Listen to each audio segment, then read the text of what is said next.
Consideramos que efectivamente es muy relevante poder socializar el trabajo que nosotros realizamos en la temática de cambio climático, atendiendo a las diferentes negociaciones internacionales, puesto que, como ya han dicho creo todos los participantes de la mesa, es esencial que nos unamos tanto gobierno, instituciones académicas, privadas, para poder trabajar conjuntamente en este tema que definitivamente a todos nos aqueja y nos afecta, ¿no?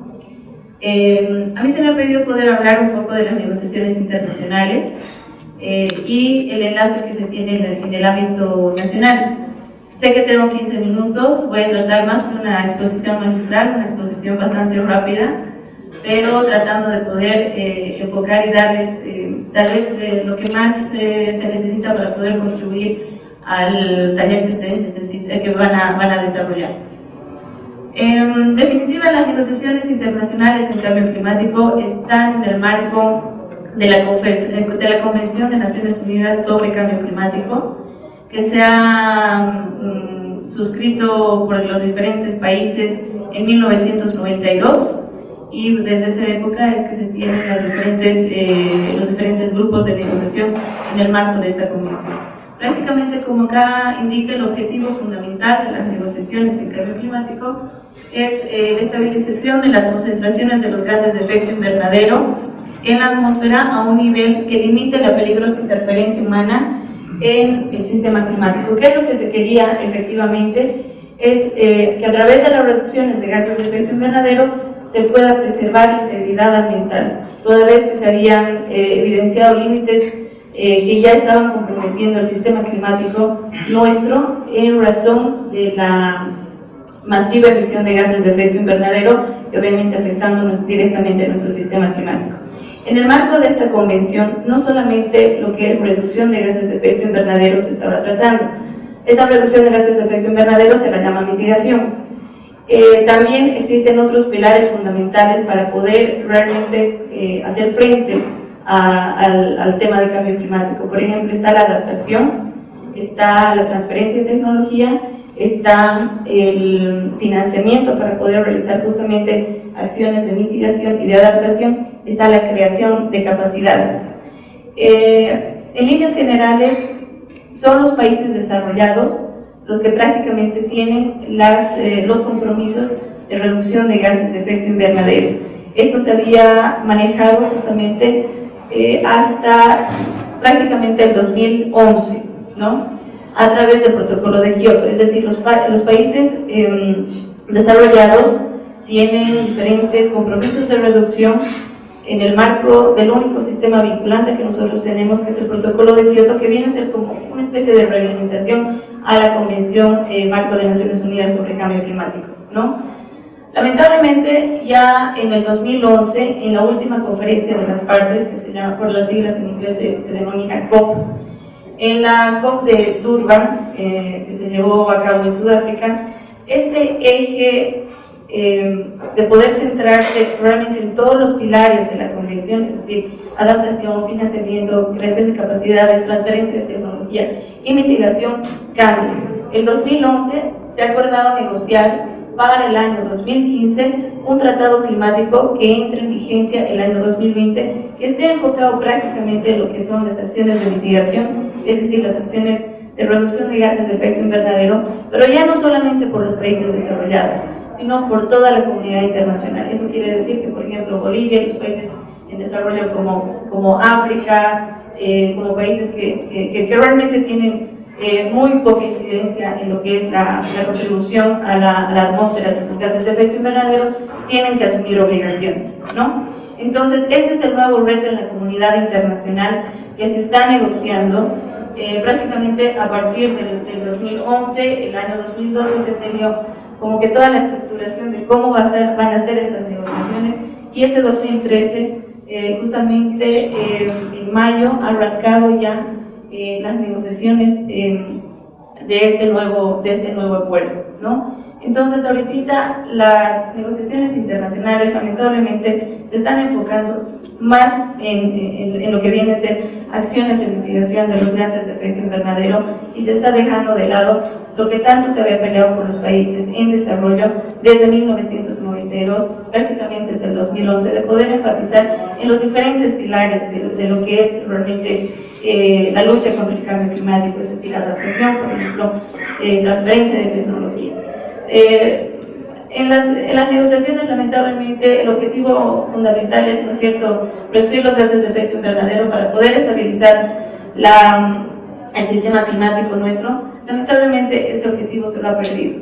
Ahorita las negociaciones internacionales están definitivamente trancadas. ¿Por qué? Porque esto se ha convertido y se ha tergiversado lo que es la defensa del cambio climático simplemente por intereses económicos y políticos de los diferentes países. ¿Por qué económicos?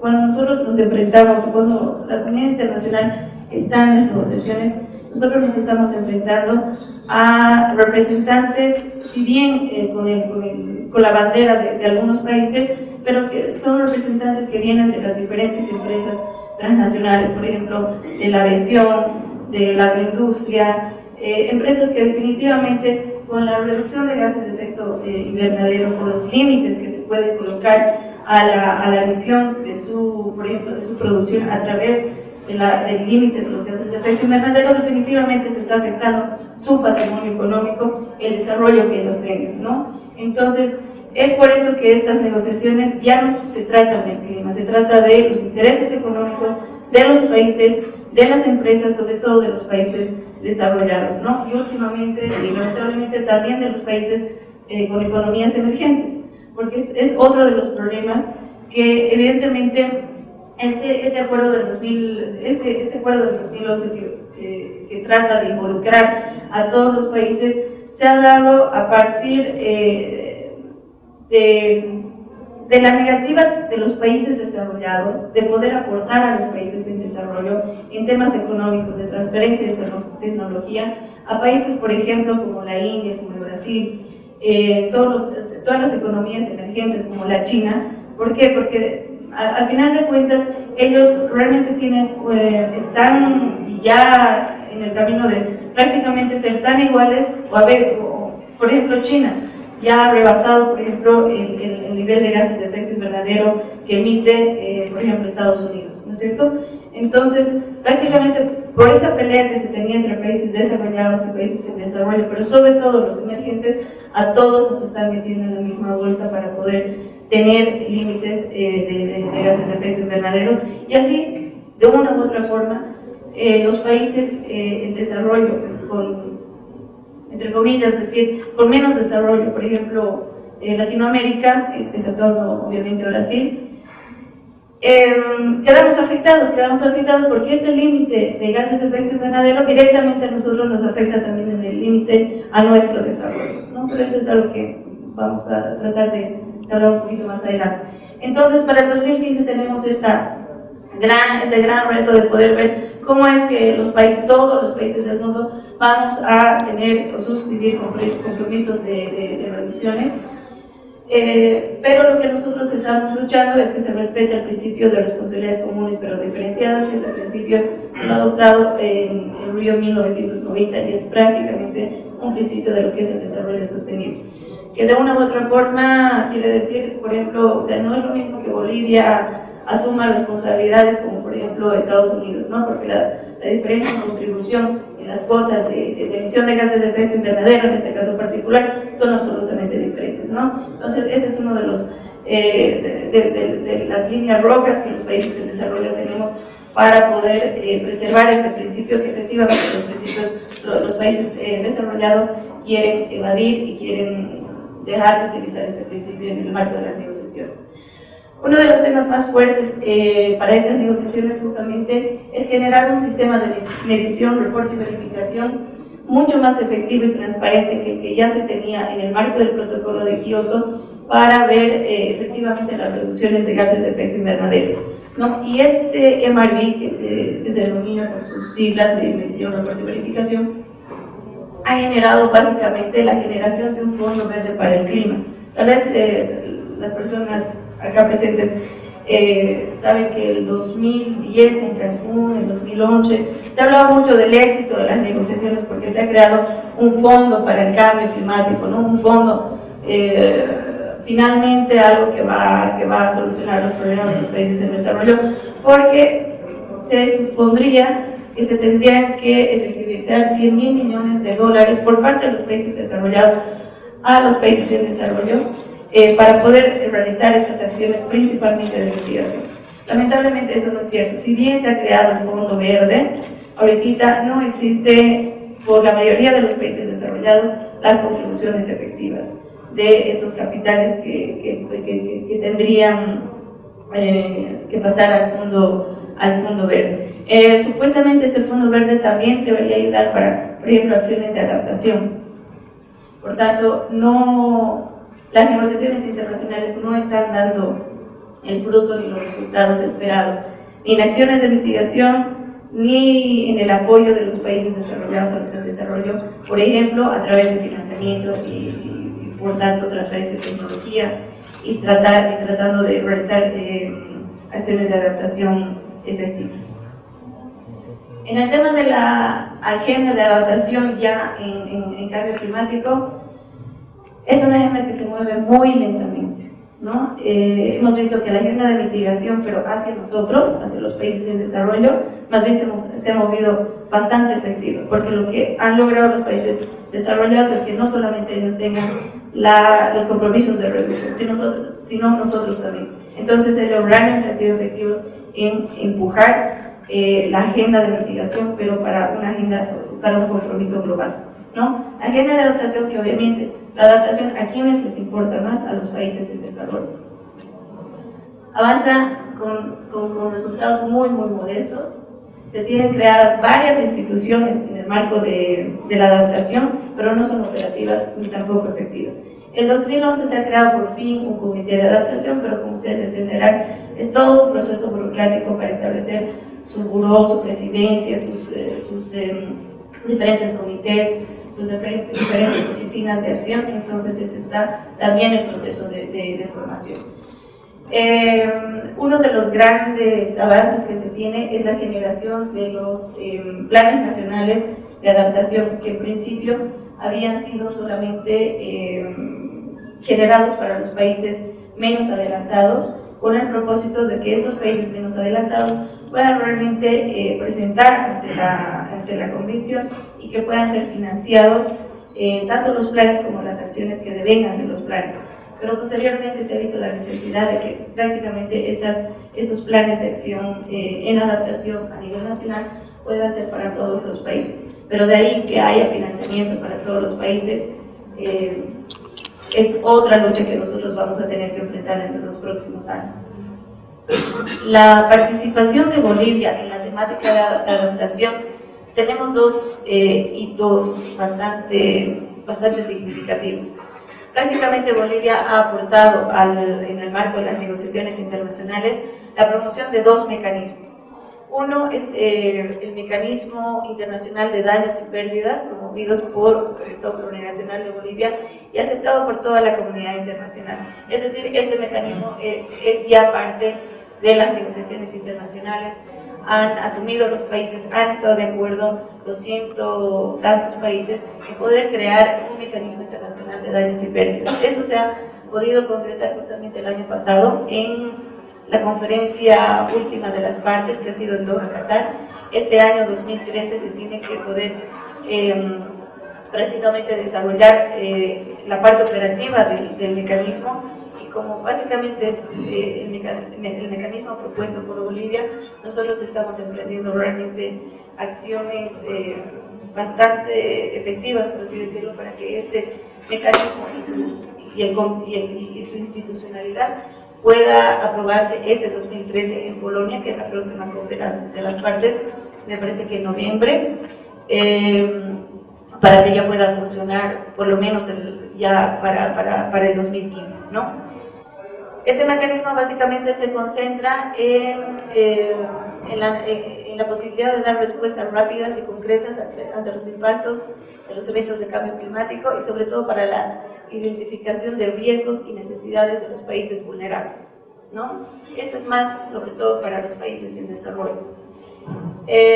Un segundo aporte que Bolivia tiene es el mecanismo conjunto de mitigación y adaptación para el manejo integral y sustentable de los bosques.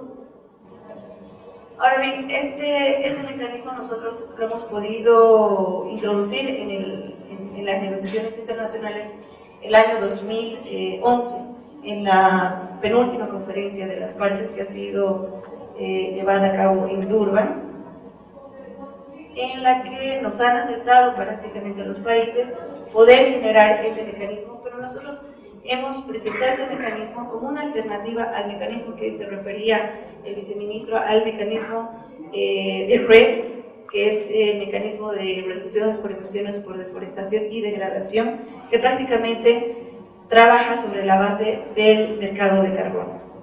¿Por qué nosotros, por qué Bolivia está en contra de mecanismos de mercado y práctica y sobre todo en contra del mecanismo RED que establece la lógica del mercado de carbono? Porque prácticamente con este tipo de mecanismos lo que se está haciendo es traspasar las responsabilidades de los países desarrollados a los países en desarrollo. ¿Por qué? Porque los países desarrollados tienen los compromisos de reducción, pero se les ha abierto la posibilidad de que si, por ejemplo, en los países latinoamericanos nosotros tenemos reducciones de gases de efecto invernadero, eso podemos convertir en bonos de carbono y vender a los países desarrollados.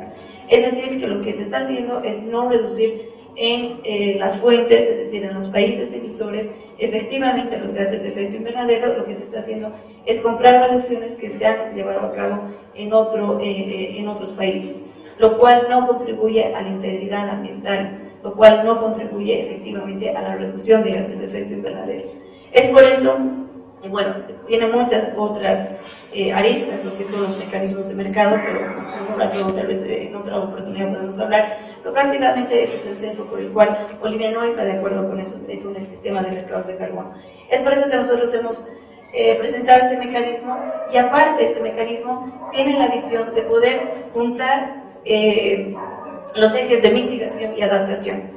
Ese es un tema que no se ha visto, por ejemplo, en las negociaciones, pero sí en el ámbito internacional, tanto académico como el ámbito internacional entendido en la materia, de que al final de cuentas los países, por ejemplo, en desarrollo, al hacer adaptación, nosotros hacemos acciones de mitigación a la vez. Entonces, separar estos ejes a nosotros nos costaría doble esfuerzo y doble financiamiento. Por tanto, esa es la necesidad de generar también un nuevo eje de negociación en cambio climático, que ahora lo han aceptado, de poder juntar estas dos visiones de mitigación y adaptación, ¿no? Y prácticamente el mecanismo tiene la labor de poder gestionar un manejo integral del bosque, y no solamente como lo que hace el mecanismo RED, que simplemente identifica al árbol como sumidero de carbono y no toma más en cuenta todas las otras funciones ecosistémicas importantes que devienen por la funcionalidad y por la presencia de este recurso tan importante que es el bosque, ¿no?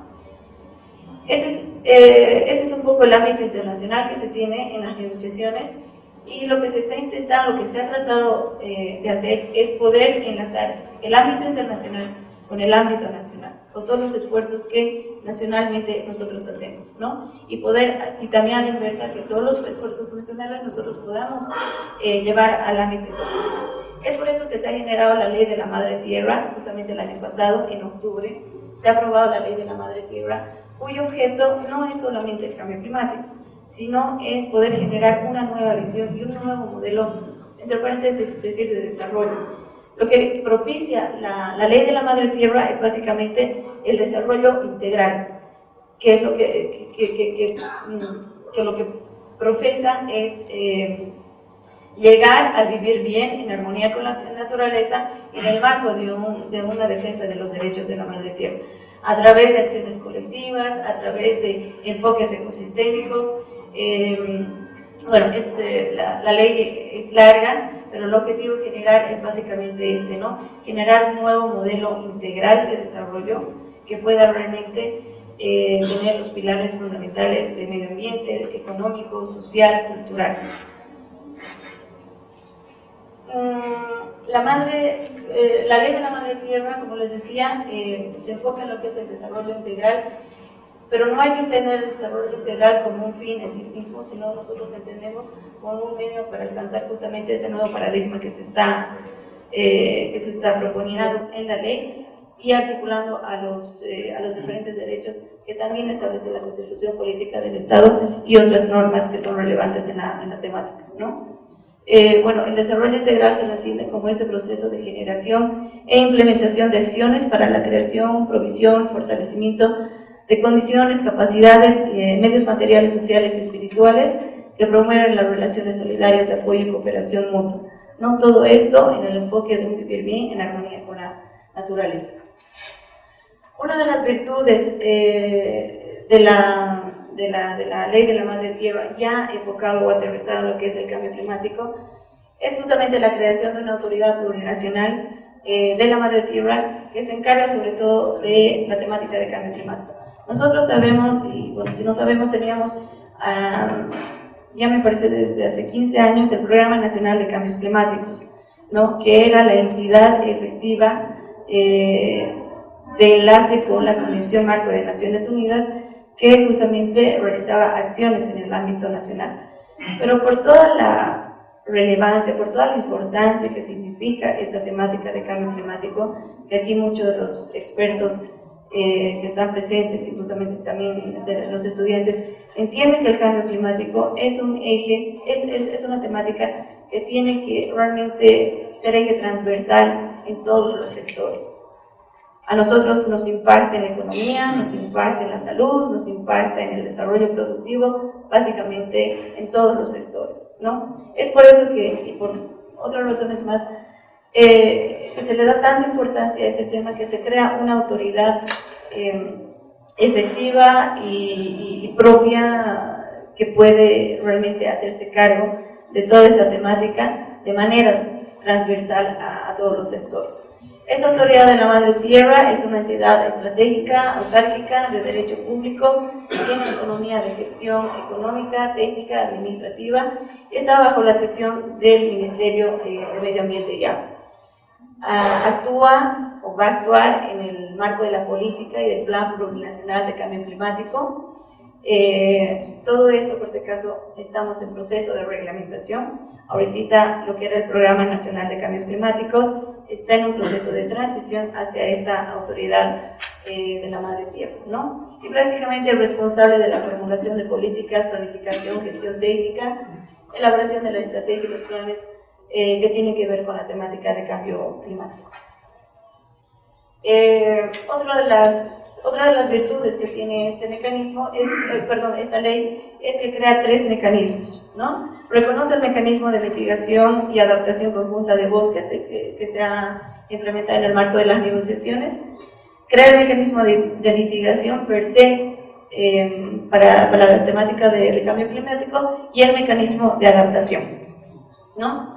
Como les había comentado, el mecanismo de bosques básicamente se concentra en aquel manejo integral y aprovechamiento sustentable de los bosques para poder generar esta conservación, protección y restauración, ¿no? de estos importantes sistemas. El próximo mecanismo, que es básicamente el de mitigación, que es el que va a promover y el que va a desarrollar poco a poco las acciones, los programas, las estrategias en el ámbito de lo que es la mitigación, sobre todo concentrándose en los sectores económico-productivos. Y finalmente el mecanismo de adaptación, que evidentemente también va a ser el mecanismo encargado de poder desarrollar acciones, planes, estrategias en lo que es adaptación al cambio climático, concentrándose, pero no dejando otros ejes de acción, por si acaso, que no están en la ley, pero no por eso no están contemplados o no vayan a ser contemplados en el plan o la política, concentrados en lo que es soberanía, con seguridad alimentaria, la gestión integral del agua, la gestión para la prevención y reducción del riesgo a los impactos del cambio climático. Pero acá, por ejemplo, falta educación, falta salud, pero ya esos temas van a estar más concentrados en lo que es el plan y la estrategia plurinacional de cambio climático. Ahora, finalmente, algunas reflexiones tanto en el ámbito nacional como en el internacional. Sabemos que los esfuerzos, y acá la gente que trabaja directamente y de manera más operativa, sabemos que los esfuerzos actuales en la adaptación están totalmente dispersos también en nuestro país, y que lamentablemente estos son desfinanciados, ¿no? o no financiados, mejor dicho. En la actualidad, muchos de nuestros países en desarrollo no estamos preparados para poder realmente hacer frente a lo que son los impactos del cambio climático por limitaciones financieras, por limitaciones de recursos técnicos, por falta de conocimiento, transferencia de tecnología. Por otro lado, la vulnerabilidad es un tema, como les había comentado, políticamente muy sensible en las negociaciones. Pero nosotros creemos que tenemos que ser bastante creativos para generar algunos modelos que puedan a nosotros ayudarnos y no estar compitiendo por fondos. El fondo que ya les había hablado de cambio climático no va a ser efectivo, tal vez hasta, no sé, tal vez en una década podríamos tener algo de fondos.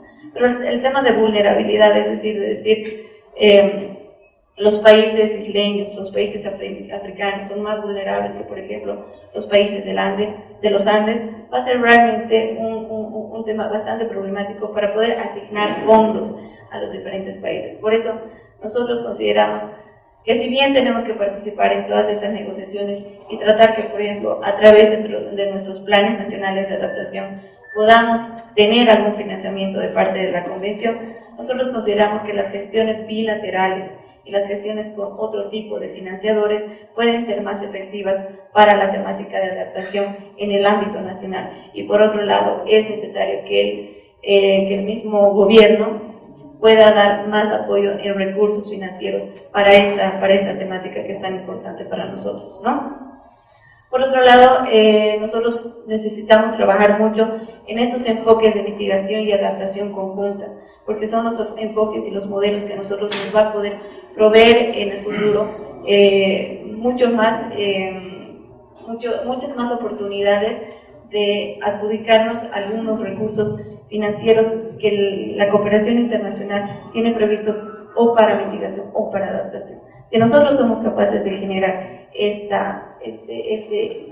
estos dos ejes en uno, eje de adaptación y mitigación, que por si acaso no es solamente posición de Bolivia, se está dando en el ámbito internacional, creo que va a ser mucho más efectivo tanto para los recursos financieros, para la transferencia de tecnología y para las acciones que nosotros tenemos que hacer. Como les decía, nosotros al mitigar a veces nos estamos adaptando y al adaptarnos nosotros también estamos mitigando. Entonces son estas metodologías que nosotros tenemos que buscar para que realmente se reconozcan estos esfuerzos que nosotros estamos haciendo, ¿no? Bueno, de manera general, esa es la visión que nosotros estamos trabajando en Cancillería, a través también de la coordinación con diferentes sectores sociales, con los diferentes ministerios, y queríamos compartir un poco con ustedes. Muchas gracias.